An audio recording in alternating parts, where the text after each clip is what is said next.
Hi అండి, అందరూ ఎలా ఉన్నారు? Welcome to Kalus kitchen. ఈరోజు మన ఛానల్లో డేట్స్ ఎనర్జీ బైట్స్ చేస్తున్నానండి. చాలా బాగుంటుంది. లోపలైతే డ్రై ఫ్రూట్స్తో పైన చాక్లెట్ కవరింగ్తో వారేవా అన్నట్టుంటుంది. దీని టేస్ట్ పిల్లలకే కాకుండా పెద్దలకు కూడా చాలా మంచిదండి. హెల్తీగా కూడా వాళ్ళు కూడా అట్రాక్టివ్గా ఫీల్ అవుతారు. పిల్లలకు కూడా మనకి రోజుకి ఒక్క బయట తింటే చాలు, ఫుల్ హెల్తీ. మనము ఈ బైట్స్ని ఎలా తయారు చేయాలో చెప్తాను. ఫస్ట్ అయితే డార్క్ చాక్లెట్ తీసుకోవాలండి. ఒకవేళ డార్క్ చాక్లెట్ ఫ్రిడ్జ్లో ఉంటే మనం రూమ్ టెంపరేచర్ వచ్చేంత వరకు దాన్ని బయట ఉంచుకోవాలి.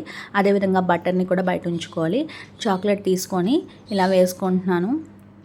మీ దగ్గర ఒకవేళ డార్క్ చాక్లెట్ లేకపోతే ఏ ఆన్లైన్ ప్రోడక్ట్లో అయినా మనం తీసుకోవచ్చు. నేనైతే డీమార్ట్ ఇలాంటి చోట్ల కూడా చాలా చోట్ల చూసానండి.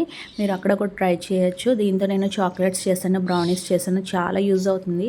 నెక్స్ట్ బటర్ కూడా వేసుకోవాలి. 1 టేబుల్ స్పూను వేసేసుకొని దీన్ని డబుల్ బాయిలింగ్ మెథడ్లో హీట్ చేయాలి. అంటే కింద వాటర్ వేసి పైన అయితే మనం గిన్నె పెట్టాలి. నెక్స్ట్ ఏంటంటే వాటర్ అనేది బౌల్కి అయితే టచ్ అవ్వకూడదు. ఆ హీట్తోనే మనకి ఇదంతా చాక్లెట్ అంతా మెల్ట్ అయిపోవాలి. చూసారు కదా, ఇలాగా మనము కలుపుతూ ఉండాలి. అప్పుడు మనకి కింద అడుగు అంటకుండా వేడికి ఉంటుంది. ఇది అయితే ఓవెన్ సేఫ్ బౌల్ అండి. అలాంటి తీసుకుంటే హీట్కి మనం పగలిపోదు కూడాని. ఇలా మనం కలుపుతూ ఉండాలి. కొంతసేపటికి అయితే ఇది చక్కగా మెల్ట్ అయిపోతుంది. నెక్స్ట్ ఏంటంటే మీడియము అండ్ హై ఫ్లేమ్ అస్సలు పెట్టకూడదు. లో ఫ్లేమ్ మీద దీన్ని అయితే కరిగించాలి. ఇలాగా చూసారు కదా, మెల్ట్ అయిపోయింది. మధ్య మధ్యలో ఏమైనా ఉన్నా ఉండలుగా దాన్ని అయితే మనం క్లియర్ చేసుకొని కలుపుకుంటూ ఉంటుంది. మొత్తం కరిగిపోతుంది. ఇదంతా అయితే మనకి కరిగిపోతుంది చాక్లెట్ అనేది. చూసారు కదా ఎంత క్రీమీగా ఉందో. ఇప్పుడు దీన్ని అయితే మనము ఇలా హీట్గా ఉంచకూడదు. చాలా చల్లారబెట్టేసుకోవాలి. మనం బయట పెట్టేస్తే కొంచెంసేపు చల్లారవుతుంది. కొంచెం స్టిఫ్గా కూడా అవుతుంది. చూసుకుంటా మనం మిక్స్ చేసుకుంటా దీన్ని అయితే రెడీ చేసుకోవాలి. ఎక్కువ స్టవ్ మీద కూడా పెట్టద్దండి అసలని, ఎందుకంటే గట్టిగా అయిపోతుంది చాక్లెట్ అనేది. దీనికైతే నేను డేట్స్ అదేవిధంగా బాదం జీడిపప్పు తీసుకున్నాను. మీ దగ్గర ఏ డ్రై ఫ్రూట్స్ ఉన్నా, వాల్నట్స్ కానీ పిస్తా కానీ ఏమున్నా సరే వేసుకోవచ్చు. నా దగ్గర ఇవి ఉన్నాయి కాబట్టి బాదం జీడిపప్పుని ఫస్ట్ మిక్సీ పట్టుకొని తర్వాత డేట్స్ వేసుకున్నాను. డేట్స్ అయితే ఒక 8 or 9 వేసుకున్నాను, గింజలు వేసేసుకొని దీన్ని కూడా మిక్సీ పట్టేసుకొని దీని అయితే ఒక ప్లేట్లోకి తీసేసుకోవాలి. మరీ మెత్తగా చేసేద్దండి. మరీ మెత్తగా చేసినా మనకి అంత తిన్నప్పుడు ఆ క్రంచీనెస్ అనేది మిస్ అవుతాం. ఇప్పుడు ఇలా తీసుకొని దీన్ని ఒక బైట్లా చేయాలి. అంటే మరీ రౌండ్గా కాకుండా మనము బయటలాగా మరీ ఎక్కువ కూడా తీసుకోకూడదండి. ఎందుకంటే పైన చాక్లెట్ కవరింగ్ వల్ల దీని సైజ్ అనేది ఇంకా పెరుగుతుంది. కాబట్టి నేనైతే ఈ విధంగా మనము ఫస్ట్ రౌండ్ చేసుకొని చిన్న ఉండని తీసుకొని రౌండ్గా చేసుకొని తర్వాత కొంచెం ఓవెల్ షేప్లో వచ్చేంత వరకు పొడవుగా చేసుకొని దీని అంచులు అనేది కొంచెం ఇలాగా మనకి 4 పలకలుగా వచ్చేటట్లు చూసుకోండి. అలాగే ఇంకో బయట కూడా చేసి చూపిస్తున్నాను చూడండి. ఫస్ట్ అయితే రౌండ్గా చేసుకోవాలి. సాఫ్ట్గా చేసేసుకున్న దీన్ని పొడవుగా చేసుకోవాలి. నెక్స్ట్ పొడవుగా చేసుకోవాలి.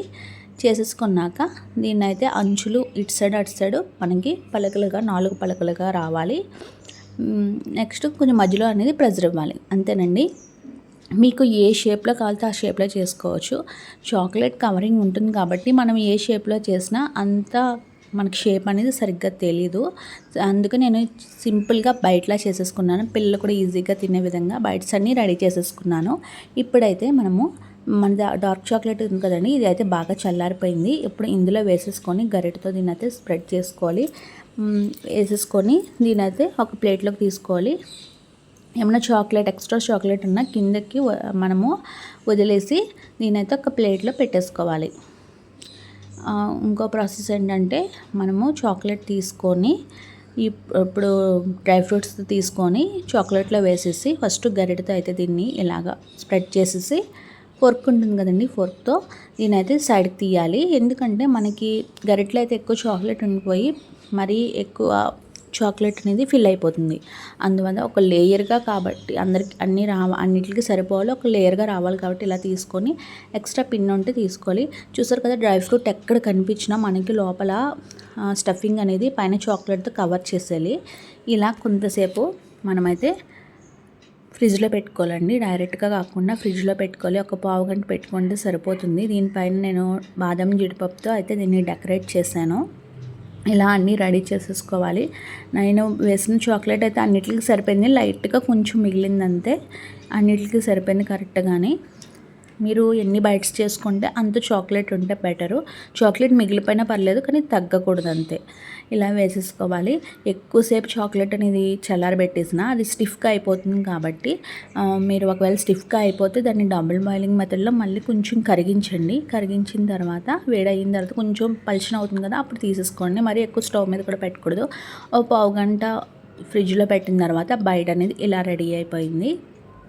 మనకి చూసారు కదా, అస్సలు స్టిఫ్గా లేకుండా ప్లేట్లోంచి ఎలా సెపరేట్ అయిపోయిందో. ఇప్పుడు ఒక బైట్ చేసి నేను చూస్తున్నాను చూడండి. లోపల అనేది మనకి స్టఫింగ్ ఎంత బాగుందో చూస్తారు కదా, డ్రై ఫ్రూట్స్ స్టఫింగ్, పైన అనేది లేయర్ చాలా బాగుందండి. అసలు మనకి లోపల డ్రై ఫ్రూట్స్ స్టఫింగ్ ఉందనేసి మనకు అసలు తెలియదు. అంత బాగుంటుంది. పిల్లలు కూడా అస్సలు తెలియదు, తినేస్తారు చక్కని. ఇది యూజ్ చేసుకున్న తర్వాత బైట్స్ మిగిలితే కనుక ఫ్రీజర్లో పెట్టుకోవాలండి. అసలు బయట పెట్టకూడదు, చాక్లెట్ అనేది మెల్ట్ అయిపోతుంది. నచ్చితే లైక్ చేయండి, మీ ఫ్రెండ్స్ అండ్ ఫ్యామిలీకి షేర్ చేయండి. Please subscribe. Thanks for watching.